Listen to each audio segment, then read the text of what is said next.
Hello hello hello hello hello. Welcome. चलो, हम वही अपने ऑडिट इन 100 पेजेस नोट से कर रहे हैं। आज हम कर रहे हैं ऐसे 320। तो ऐसे 320 आपके किसके बारे में बात करते हैं? मटीरियलिटी के बारे में। आपके ये जो ऐसे 300 वाली सीरीज है, ये करीब 3 मार्क्स आती है एवरेज हर पेपर में। ठीक है, तो मटीरियलिटी के बारे में बात करते हैं कि हम जब ऑडिट करें तो हम कैसे चेक करें कि भाई मटीरियल क्या और क्या नहीं है। क्योंकि हम क्या चेक करते हैं, हम मटीरियल में स्टेटमेंट्स चेक करते हैं। तो मटीरियलिटी इज़ वेरी इंपॉर्टेंट। तो अब देखो, मटीरियलिटी के लिए आईसीआई ने कुछ भी ऐसा कुछ डिटरमाइन नहीं किया कि भाई दिस इज मटीरियल। तो सबसे पहला पॉइंट क्या, देखो materiality is subject of professional judgement. Auditor अपने प्रोफेशनल जजमेंट के हिसाब से देखा कि भाई ये मटीरियल है या नहीं है। That is as per his professional judgement. फिर क्या है, discussion presented in financial reporting framework provides reference with reference to materiality. देखो, अगर आपके फाइनेंशियल रिपोर्टिंग फ्रेमवर्क जो है आपके फॉलो करा, आप जो भी इंडिया फॉलो करा, कोई भी आप एफआरएफ जो भी आप फॉलो करें, अगर उसमें डिफाइंड है मटेरियलिटी क्या है, तो फिर उसमें आप यूज कर सकते हो। That is discussion presented in, ये provide reference, you can use it as a reference point. इसका मतलब ये नहीं कि आपको मटेरियलिटी यूज करनी पड़ेगी। What they are saying is you can use it as a reference point कि भाई इसके ऊपर नीचे उस हिसाब से आप कर सकते हो कि इसका +10%, इसका -10%, ऐसा कुछ भी। ठीक है। If it is not included in FRF, तो फिर क्या कर सकते हो, तो फिर what can be referred materiality identify करने के लिए। तो लोग क्या बोल रहे हैं, सबसे पहले misstatements affecting economic decisions of users. तो आपके मिसस्टेटमेंट्स में आपके ओमिशंस भी आ जाते हैं। तो any misstatements which include omission that affect the economic decisions of users, उस बेसिस पे आप चेक कर सकते हो भाई क्या लेवल ऑफ मिसस्टेटमेंट मेरे यूजर्स को अफेक्ट करता है। तो वो आप चेक कर सकते हो भाई, ये मैं अपनी मटेरियलिटी लेवल कर दूंगा। अगर यूजर को फर्क नहीं पड़ता कि भाई 1-2 हज़ार रुपये इधर चलता है, तो that is not a material amount. फिर क्या है, size and nature of miss statement. And तीसरा आपका कॉमन फाइनेंशियल इन्फॉर्मेशन। आपको जो सब भी फाइनेंशियल इन्फॉर्मेशन, बैलेंस शीट है, ये सबसे मिलता है कि भाई मैं इतना परसेंट ऑफ सेल्स कर दूँ, ये सब, that is your common financial information. Second part क्या है, performance materiality. Performance materiality, it is an amount less than the materiality for financial statements as a whole. ये देखो, it is an amount less than, आपने जो materiality जो आपने जो भी मटेरियलिटी डिफाइन की है उससे कम है। It is an amount less than materiality for the financial statement as a whole. That is planning materiality. तो अपने दो मटेरियलिटी होती है, एक है आपकी प्लानिंग मटेरियलिटी, दूसरी आपकी परफॉर्मेंस मटेरियलिटी।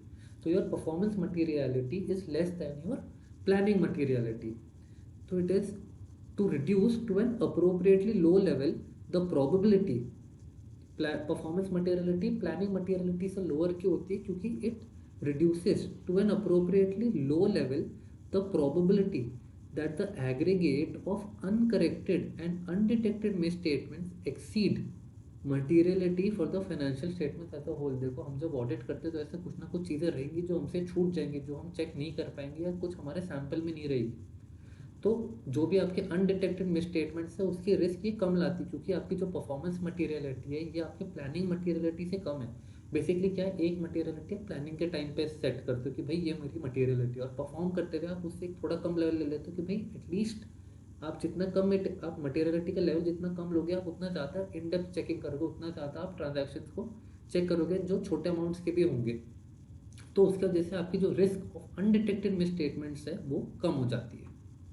तो अब इसमें ऑडिटर की ड्यूटी क्या है? ऑडिटर की ड्यूटी की upon establishing overall audit strategy, he will determine कि बॉस मेरी मटेरियलिटी क्या है। फिर सेकेंड पॉइंट क्या है, determine materiality for specific transactions in which lower amount misstatement intends to affect economic decisions of users. क्या बोल रहे हैं, determine materiality for specific transaction. देखो, कुछ कुछ आपके ट्रांजैक्शन होंगे कि भाई इधर यूजर्स बहुत सेंसिटिव है कि भाई इसमें कुछ भी नहीं होना चाहिए, इसमें उनकी मटेरियलिटी हमें और कम करनी पड़ेगी, because at these particular transaction users आपके बहुत सेंसिटिव है फॉर दिस ट्रांजैक्शन। तो materiality for specific transactions in which lower amount of misstatement intends to affect economic decisions of users, कि भाई उसमें छोटा मिसस्टेटमेंट भी हो तो भी यूजर्स को इसमें बहुत हो जाएगा कि हो। सेकेंड पॉइंट क्या है, purpose of assessing RMM and determining NTE of further audit procedures. तो आपको डिटरमाइन करना पड़ेगा कि मैं जो आरएमएम, जो मेरा रिस्क ऑफ मटेरियल मिसस्टेटमेंट है, इसका पर्पस क्या है, मैं क्यों चेक कर रहा हूँ। एंड आपको डिटरमाइन करना पड़ेगा what is your nature, timing and extent of your further audit procedures. ठीक है। फिर नेक्स्ट पॉइंट है रिवीजन ऑफ मटेरियलिटी। रिवीजन आपका पढ़ाई वाला रिवीजन नहीं है, दिस रिवीजन इज कि भाई आपने एक बार अगर कुछ सेट कर दिया, इसको अगर आपको चेंज करना है, मतलब प्लानिंग में आपने सपोज मटेरियलिटी सेट की थी कि 1 लाख रुपीज़ में material amount, anything less than 1 lakh में चेक ही नहीं करूँगा। बट अगर आपको ड्यूरिंग ऑडिट करते हुए लगा कि नहीं यार 1 लाख से ज़्यादा रखना चाहिए या 1 लाख से कम रखना चाहिए, तो you will revise your materiality.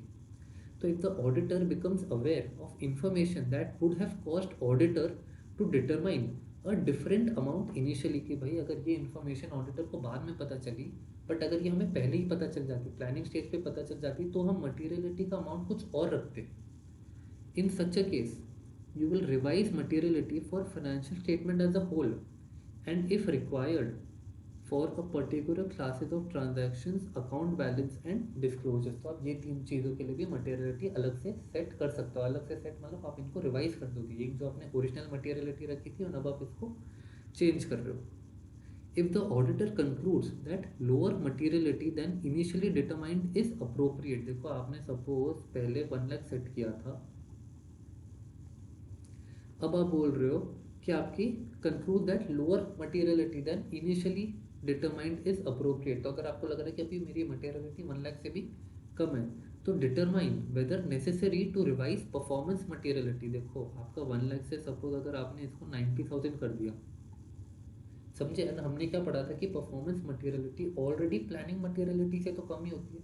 Suppose आपकी परफॉर्मेंस मटेरियलिटी वो 95,000, तो now it doesn't make sense ना कि आपका प्लानिंग अगर आपने रिवाइज 90 पे किया तो आपको ये भी चेक करना पड़ेगा कि बॉस मुझे अपनी परफॉर्मेंस को भी कम करना पड़ेगा क्या।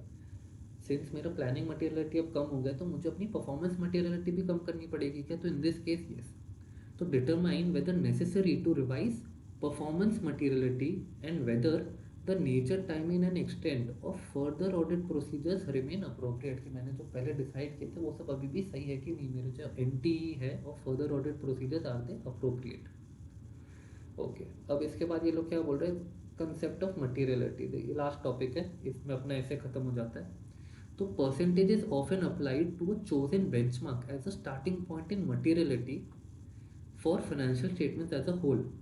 फैक्टर्स अफेक्टिंग आइडेंटिफिकेशन और बेंचमार्क। ये लोग क्या बोल रहे हैं, मटेरियल आप ऐसी कोई भी अमाउंट नहीं बोल सकते, कोई कुछ बेस होना चाहिए ना। तो आपने सपोज बोल दिया कि भाई माई 5% of my total revenue is my material amount. Suppose अब आपका रेवेन्यू सपोज 1 लाख रुपीज़ है, इसका 5% कितना हुआ 5,000 रुपीज़। तो आप सेट करोगे भाई 5,000 is my materiality, that is my 5% of my क्या बोला, रेवेन्यू बोला ना।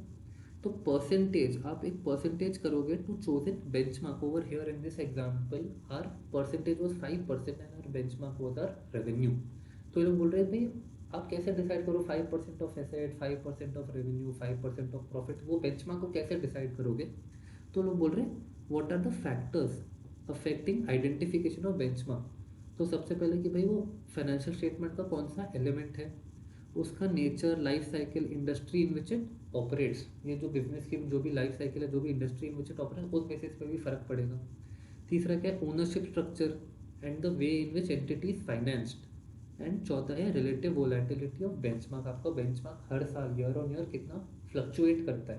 तो usually they take a fixed benchmark जो बहुत ज़्यादा फ्लक्चुएट नहीं करता है टू डिटरमाइन मटेरियलिटी। ठीक है, इजी ऐसे ये अपना खत्म होता है ऐसे 320 दैट इज योर मटेरियलिटी। चलो बाय बाय।